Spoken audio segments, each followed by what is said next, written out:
Well, we can officially say it's the cold before our next storm, but that next storm bringing a lot of snow. Details coming up. A family in northern Utah is grieving the tragic loss after a plane crash in Alaska. I'll share JD Monker's story. More than 24 church groups across the country have come together to challenge recent changes to federal immigration policy. Tonight, we talk with local church leaders about the significance of this lawsuit. Plus, a big shakeup at BYU as athletic director Tom Holmoe announces his retirement after 2 decades on the job.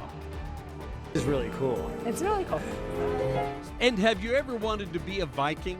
We'll show you a little piece of Norway right here in Utah where you can do just that in tonight's Uniquely Utah. Live from Utah's news leader, Fox 13 News at 9 starts right now. Good evening, everyone. I'm Bob Evans. Our big story tonight is the weather. The snow earlier today caused wrecks, including this one on I-15 in Santaquin. UHP says a semi slid off the freeway, as you can see, down to Highland Drive in Santaquin. Nobody was hurt. The bigger thing we're tracking, though, is the bitter cold. Most of Utah is under a code blue alert that allows homeless shelters in the state to expand their capacity to protect those living on the street from the cold. And there's another storm on the horizon. Let's get right to Utah's Weather Authority meteorologist Breck Bolton. Breck. Well, Bob, it was a difficult combination where we had a little bit of snow here across northern through central Utah, but the combination of those cold temperatures as that snow sticking to the roads. But the focus is this chill in place here throughout the state. Cold front moving through as you look at afternoon highs well below average. Actually, as we look at temperatures where we should be in the low 40s, we're seeing those afternoon highs here across northern Utah about 15 degrees below average. Quickly cooling off as it's chilly out there, especially as you look up in Logan right now in the teen single digits near Bear Lake. Right now in Park City, you're at 5 degrees. That cold front now sweeping through the rest of the state. Southern Utah, we've been noticing a bigger drop in temperatures here over the past couple of hours. We show you the temperature change over the past 24 hours. Again, colder right now as we're going to be looking at overnight lows here along the Wasatch Front, getting down into the teens and several locations in the single digits. There's the position of the front, still generating a few light snow flurries, just looks like southeast of the Great Salt Lake there across the west side of the Salt Lake Valley. That should taper off, but definitely could see some light snow. Where today you can see snow accumulations anywhere between 1 to 2 inches for a few locations, even as we look through some of the benches there. Now, gearing up for our next storm system, we've got winter storm watches that are in effect. We'll have more details about that. But with another storm on the way, bringing precipitation to much needed areas through southern Utah, we turn to Utah's Weather Authority meteorologist Dan Pope, who spoke with an expert about what it would take to get the snowpack back on track. Dan. Hey, you know what? I actually have a little bit of snow at my house here on the West Jordan Bench. I mean, look at that. There's not very much, and all of this will melt once the sun comes out tomorrow. My neighbors haven't had to do much in the way of shoveling, even those who have north side sidewalks and driveways. And most of the people across the northern part of the state haven't had to shovel either. But we have one of the biggest storms of the season coming in, especially for southern Utah. St. George hasn't seen any measurable precipitation since the day before Thanksgiving, around 77 days ago. Now, based on records dating back to the early 1980s, this is the driest it has ever been in terms of snow water content, and the southern Utah snowpack numbers show how notably sparse it is. Gardner Peak in the Pine Valley Mountains is currently at just 18% of its average snowpack, while LaSalle Mountain areas are a little better, but nowhere close to average, with only 68% of the typical snow accumulations for this time of the year. I spoke with Hayden Mahan, a hydrologist meteorologist at the National Weather Service in Salt Lake City. We're actually anywhere between 6 to 7 inches of water below normal, below where we should be this time of year. So even if we get 1 to maybe even up to 3 inches, we're going to need to do that 2 or 3 more times in order to catch up to where we should be this time of year. Things could be a whole lot worse because of the abundance of precipitation the last couple of years. We've had to shovel a whole lot, and you know what I'm talking about. And because of that, the reservoirs are actually above average with their water content this year. The problem will become next year if things stay dry. And if that happens, agriculturalists, gardeners, homeowners will all be in a lot worse shape. From the West Jordan Bench, I'm meteorologist Dan Pope, Fox 13 News, Utah. Don't forget, you can share your photos of any weather you see on Utah's Weather Authority Facebook page. You might even see them on the air. Well, in just a matter of a few weeks, there have been at least 4 high-profile plane crashes across the country. In Washington, D.C., Philadelphia, in the Bering Sea, in Alaska, and in Scottsdale, Arizona. And people are concerned. They're worried. Tonight, we're hearing from the family of a man with Utah ties who was among the 10 victims in the Alaska plane crash. Fox 13 News reporter Maithili Gubi picks up the story. He lit up a room. He was all about bringing joy to everyone around him. This is J.D. Monker, a beloved husband, father, and to Jamie, brother-in-law. Just somebody that we have all been really lucky to have in our lives. He touches everyone that he meets. He was from Wyoming and lived in Alaska and had built a community out there. He loved hunting and fishing and motorcycles and his plane and his boat and all of the things that he absolutely loved to do. Last week, a plane crash in Alaska took the lives of 10 people. JD was one of them. It's obviously been a really rough time for the family. There's been a lot of gathering and praying and supporting each other. Jamie tells me that JD lived here in Perry for about 10 years and also went to school at BYU. And in just that amount of time, he was able to make a lasting impact on Utah, with so many people remembering moments with him and thinking of their family during these difficult times. Just to let us know how much they appreciate and love him and the impact that he has made on lives everywhere. JD is absolutely going to be missed. Hoping that others can embody JD's love for life, service, family, and faith. Love your people. Love on your people every day. You just never know. Life is short and uncertain, so we all need to make sure that we're telling those that we love every day how much we appreciate them and love them. In Perry, I am Maithili Gubi, Fox 13 News, Utah. More than 24 religious groups across the country filed a lawsuit today challenging recent changes in immigration policy. It comes after the Trump administration moved to allow federal arrests in sensitive areas such as churches. Tonight, Fox 13 News reporter Jeremy Tom spoke with the Episcopal Bishop of Utah about how she is guiding her diocese through these changes. We are places where people can come. They can bring all their worldly fears, and they will find sustenance. At their very foundation, churches serve to offer a warm welcome to all who worship God. Especially in the hardest time of their life. Bishop Phyllis Spiegel says in the Episcopal Diocese of Utah, that holds particularly true for our migrant communities. Because I believe that we stand profoundly with those who are marginalized. But under the current immigration enforcement directives, the bells and hymns which soothe these sacred spaces can't bring the same comfort to those congregants. The fear is so high right now that it doesn't take much to make people very afraid. Bishop Spiegel says in all of her years following Christ, she never expected that simply sitting down in a pew and picking up a prayer book could be deemed unsafe for members of her diocese. The calls that break my heart is when I hear, people were on their way to church. They saw ICE, they were afraid to go to church, so they turned around. A federal lawsuit filed Tuesday challenges those new policies and says they infringe on religious freedoms. Praise God. That's what it says, because it's time for us to raise up in a unified voice. 27 groups featuring a wide variety of denominations and people from all different backgrounds came together to protect the prayers of those who now face hard times. That includes the Episcopal Church. This is no theology of the one God. This is no theology of those who believe in the innate and inherent dignity of humans. Bishop Spiegel says this effort is why she's proud to be Episcopalian and why she will follow Jesus' command to love her neighbors as herself. I've assured our congregations and the clergy that they have not only our prayers and our support, but our willingness to be ready whenever they call. In Salt Lake City, Jeremy Toms, Fox 13 News, Utah.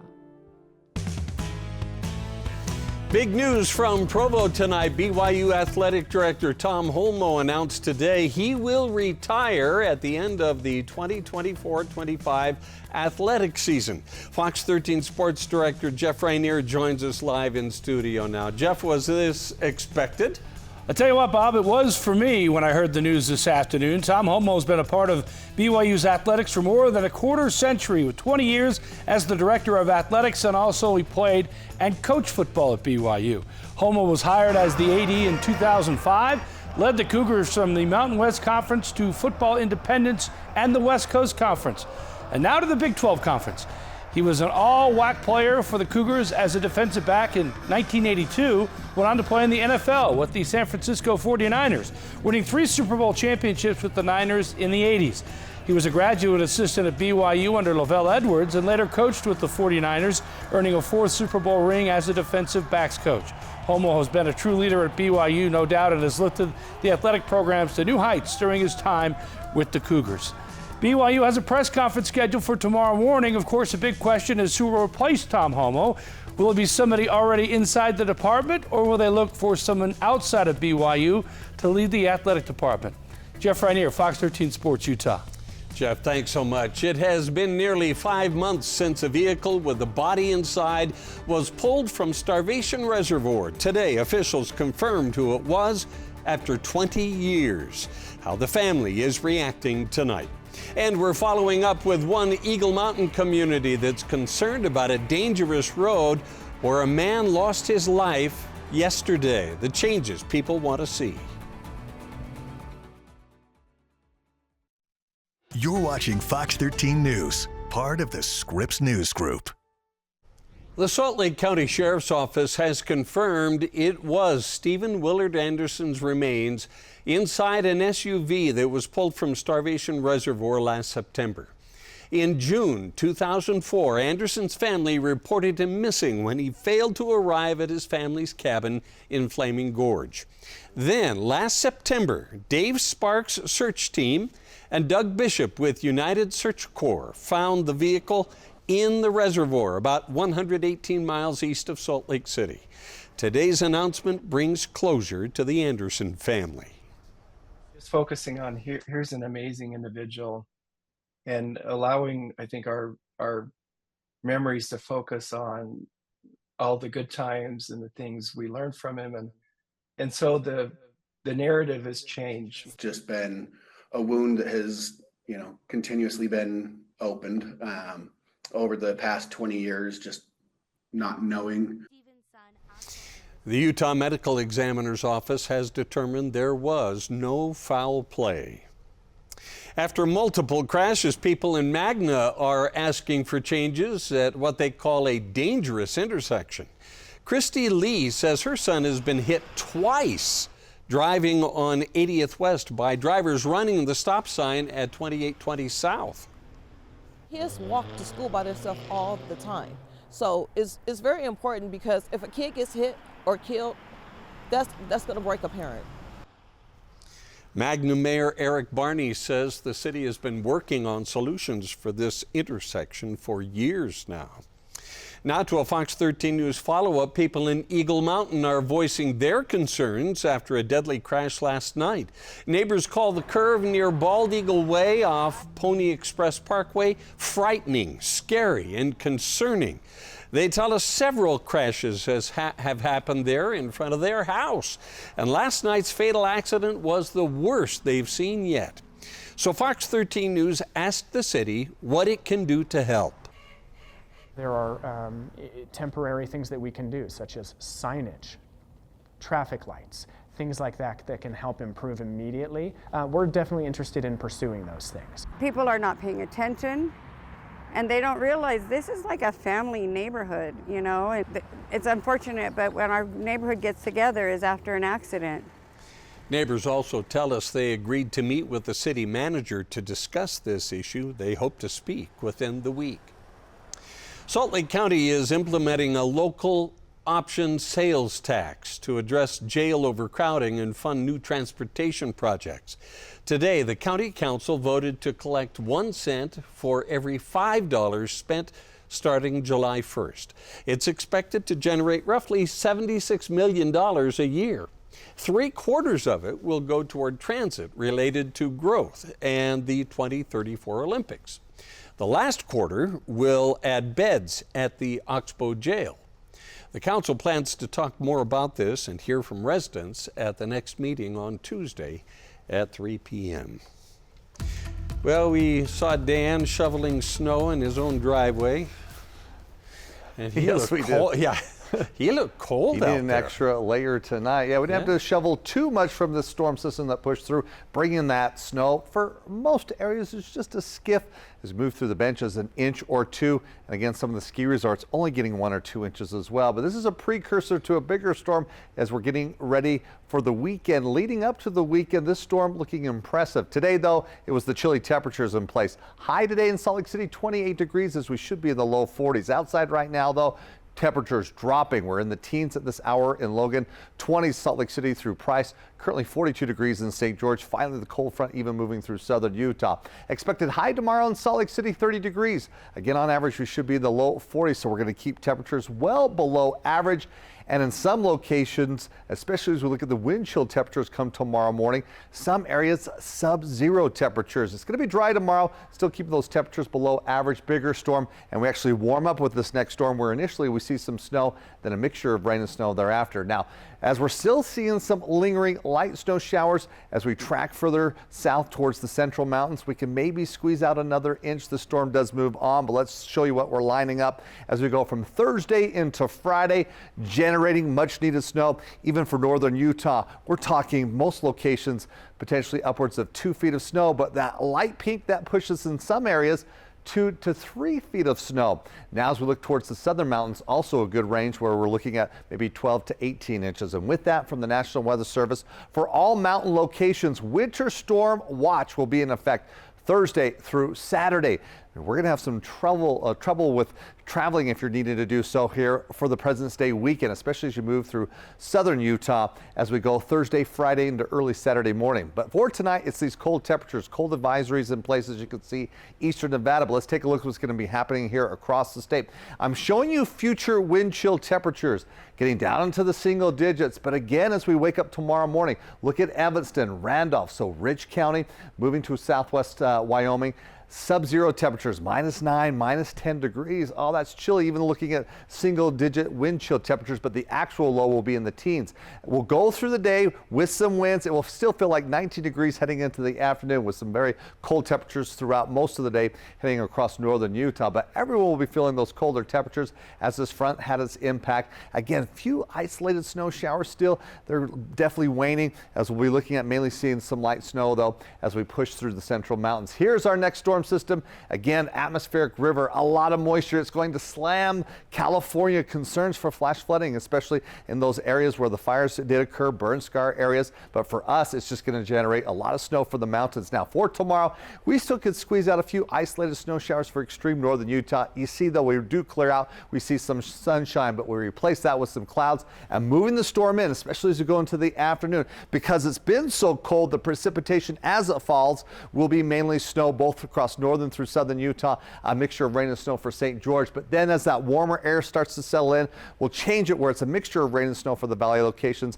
and more rain for St. George. But you can see all along I-15, I-80, I-70 heading into Friday, we're definitely going to be looking at some slick conditions, especially through some of the higher elevation passes as we go like Cove Fort through Beaver, and that will be the place through most of Friday. Tonight, though, it's cold.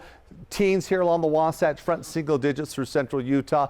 Will be mostly clear skies across the south. You're seeing the sunshine initially for southern Utah. Northern Utah will start off with some clouds. Again, that threat of an isolated snow shower, but by the afternoon we'll see the sunshine. Cool in St. George, a mixture of rain and snow Thursday. Friday, it's rain clearing out nicely for the weekend. President's Day, how about low 60s? Now for northern Utah, it remains wet with a mixture of rain and snow even through Saturday. Break on Sunday, then another wave Monday and Tuesday. All in all, we'll get temperatures in the mid to upper 40s, but for tomorrow, definitely feeling that winter chill. We're back after the break.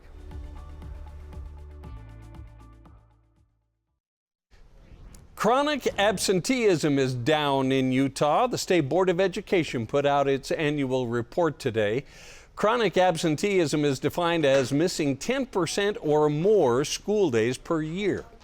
In the 2022-23 school year, Utah's average was the same as the national average, 26%. But last year, it dropped to 23.8%. Garrett Russell is responsible for this year's report and credits a combined effort by many stakeholders in reducing chronic absenteeism. But there are many reasons students stay away from school. What is behind chronic absenteeism? Is there a common thread from student to student or family to family? I mean, there are outliers that we're seeing there are like particular commonalities, but there's not necessarily that one size that fits for everybody. We do know that there could be barriers to transportation, clothing and hygiene, mental health resources. And so looking at each individual student as we're seeing that and coming up with a plan for them is really important. But then also being able to look at our tier one, addressing every single student. How do we make our schools more welcoming? How do we engage families? How do we get them the appropriate messaging? And so I think there's those universal strategies that work for everybody. And then as we dig deeper for our families and students that need some of that extra support, that's where we have our districts being a little bit more creative and finding those ways to support their specific needs in each of their communities as well. Russell says it has taken a long time to see the pandemic-related absentee rate come down. He says those changes don't happen overnight and hopes next year's rate is even lower. Speaking of being absent, coming up, some high school students were absent today to lobby the legislature for the Great Salt Lake. We'll take you to Utah's Capitol Hill. And have you ever heard of human composting? A Utah lawmaker has introduced a bill that basically says you can turn your loved one's body into soil. We'll explain.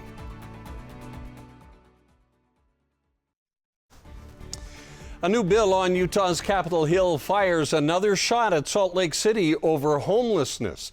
The bill says some cities must enter into an agreement with the Department of Public Safety for homeless camp enforcement and drug busts. If they don't, they could lose funding, even for things like roads. Legislative leaders and the governor have pressured Salt Lake City to do more to deal with camping on the streets and drug crime. Mayor Aaron Mendenhall has launched a big plan to crack down. I don't want this to be seen as punitive because it's certainly not offered in that spirit.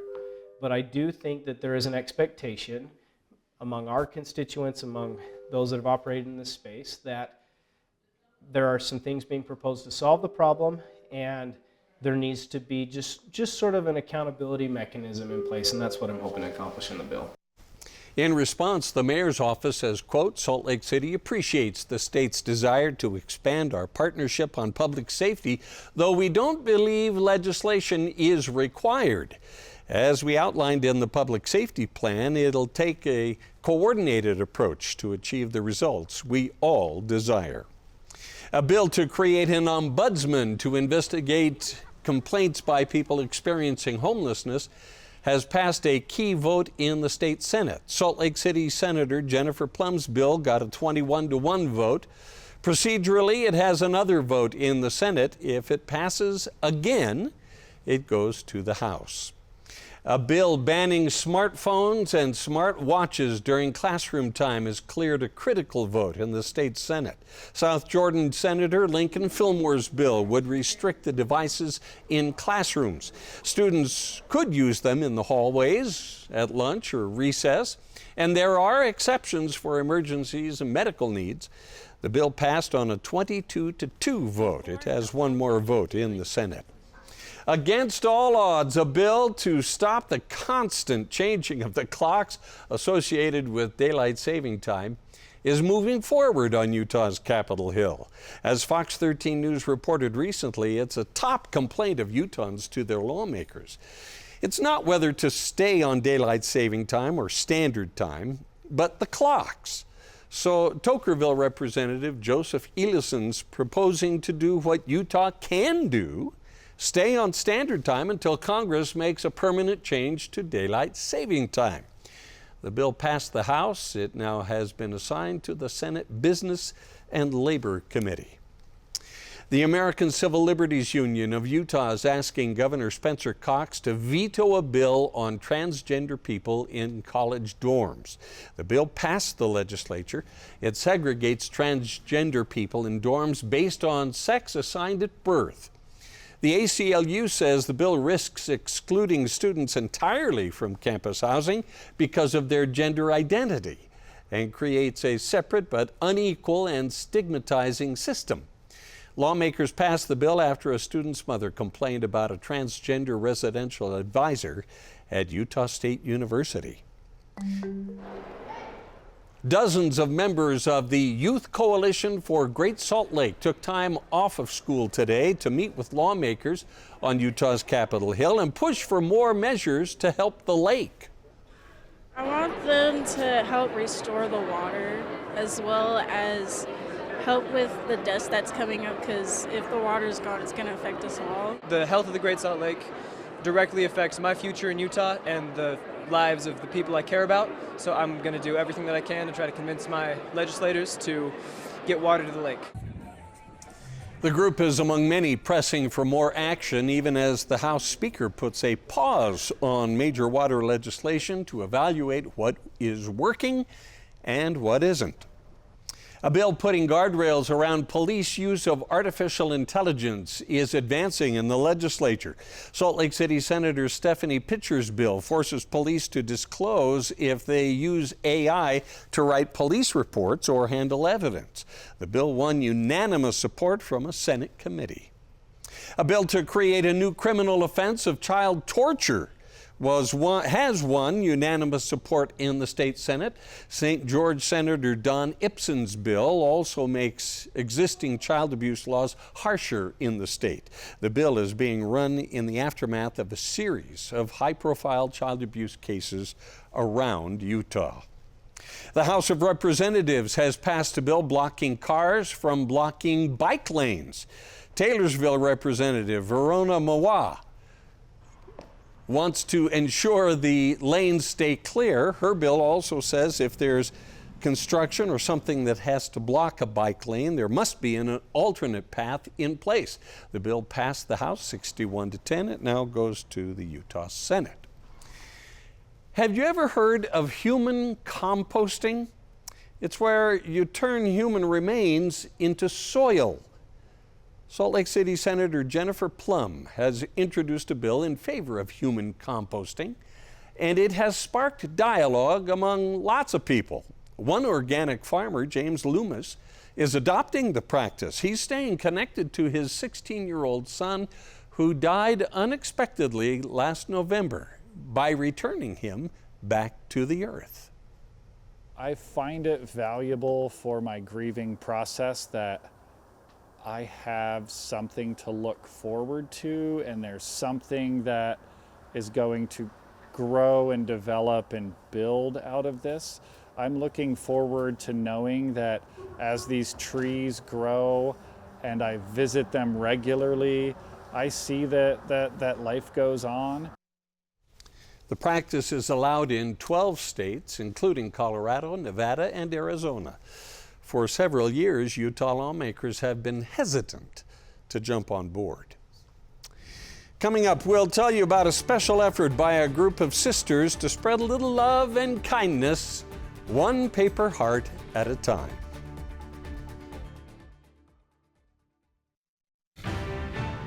We are following breaking news just into the Fox 13 newsroom. We've learned a woman has died in a house fire in West Haven this evening. The Weber Fire District says when crews arrived, they found the victim deceased. 2 dogs had to be recovered from the home. Those pets are safe tonight, we are told. A joint investigation between the Weber Fire District and the Weber County Sheriff's Office is now underway to figure out what caused this fire. We've learned a delivery driver has died after they were pinned by a car in a parking garage in Ogden Valley. The Weber County Sheriff's Office says 54-year-old Amy Tennant was taken to the hospital yesterday and passed away this afternoon. It appears to be an accident. No foul play is suspected. The Utah Department of Transportation is sharing how they inspect more than 150 bridges around the state every month. Crews can do most of them visually, but sometimes, like this week, they use ultrasonic testing. UDOT's bridge management engineer says it's actually similar to an ultrasound you'd get at a doctor's office. That lets us know ahead of time, before there's any major issues, that there is potential for a flaw, and we can do additional, more in-depth testing or potentially get out and do a retrofit. UDOT says tests last month showed a bridge on SR 18 needed immediate repairs, which started on Saturday. Neighbors are speaking out against a contractor asking Iron County to allow them to build a mine in their area.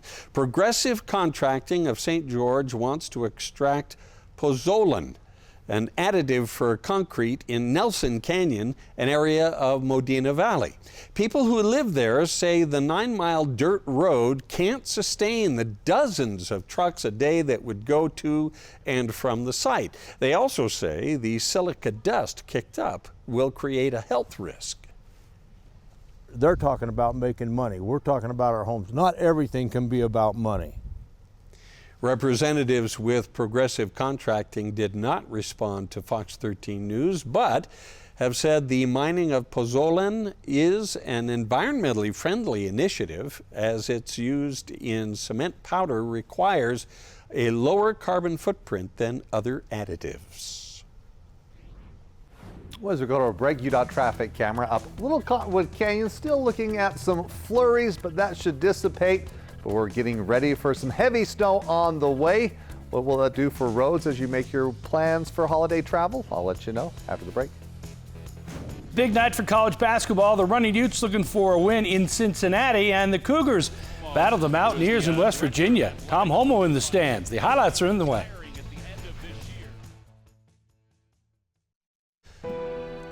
Spreading a little love and kindness, one paper heart at a time.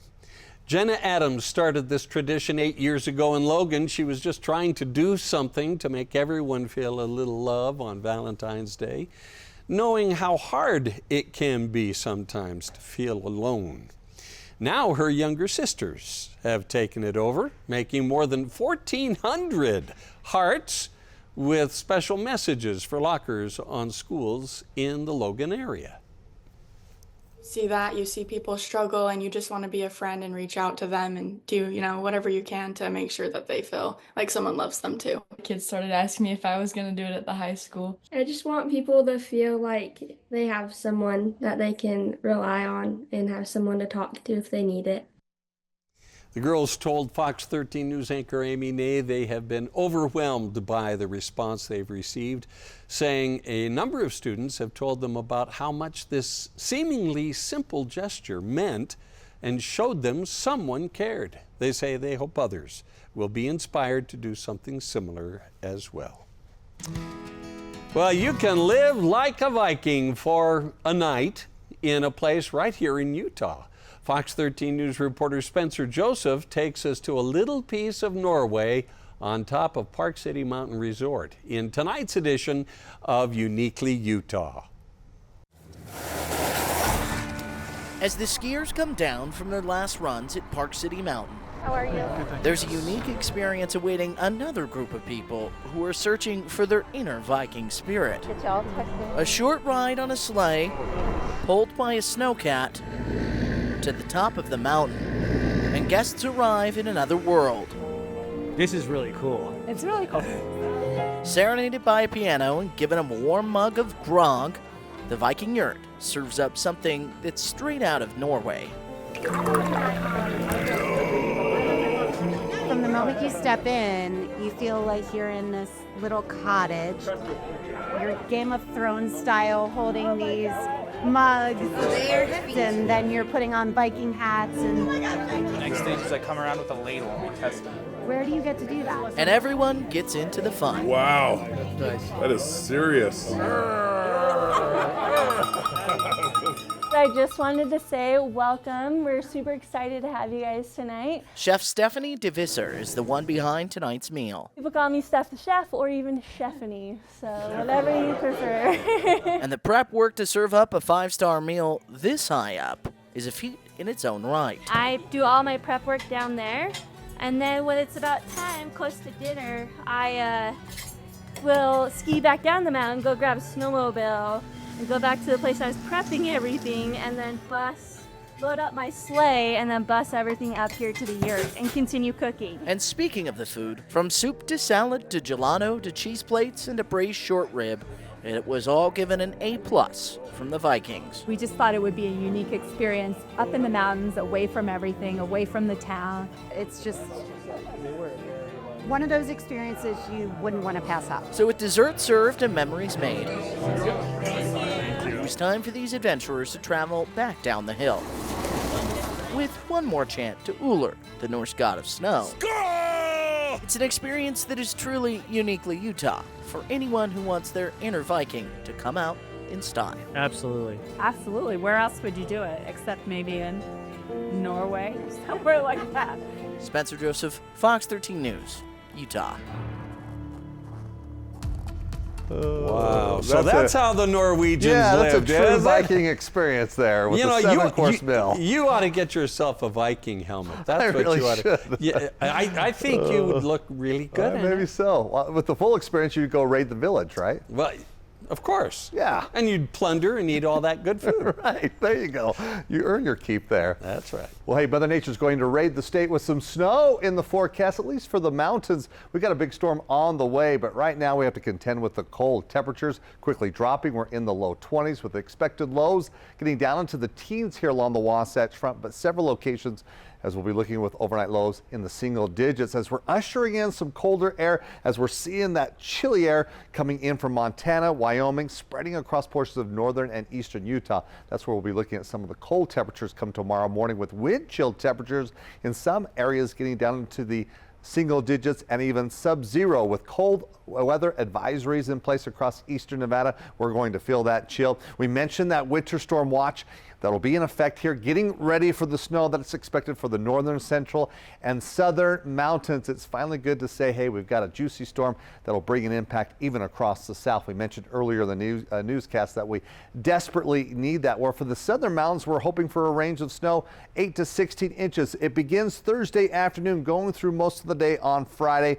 And then for northern Utah, it spills over into Saturday morning, where we're looking at some of the northern mountains, 12 to 24 inches, but some models showing for the upper Cottonwood Canyons, maybe even upwards of 3 feet of snow. We need it as we can take a look at the snowpack as we look state by state where it's looking really good. Oregon through Idaho, as we track through Wyoming, Montana. That's been kind of the storm track, the jet stream, where it's been avoiding most of the state of Utah and further southward. We showed you across southern Utah, also conditions very low. We need some help. We're going to get it. But first, with these cold temperatures and looking at the wind chill situation here in the overnight hours, waking up again, the wind chill temperatures will be feeling like the single digits for many spots here along the Wasatch Front. So we're bundling up, this cold front making its mark. Again, it brought a little bit of snow, 1 to 2 inches, but getting ready for this atmospheric river and the storm system coming through. Now it's coming in from the west, so initially we'll start to see some snow, but warmer air as it pushes in, we'll start to see a transition from snow going back into rain or a mixture of rain and snow here across northern Utah. Now, as I talked about the situation, this is a weekend that many of you are trying to make some plans traveling across the state.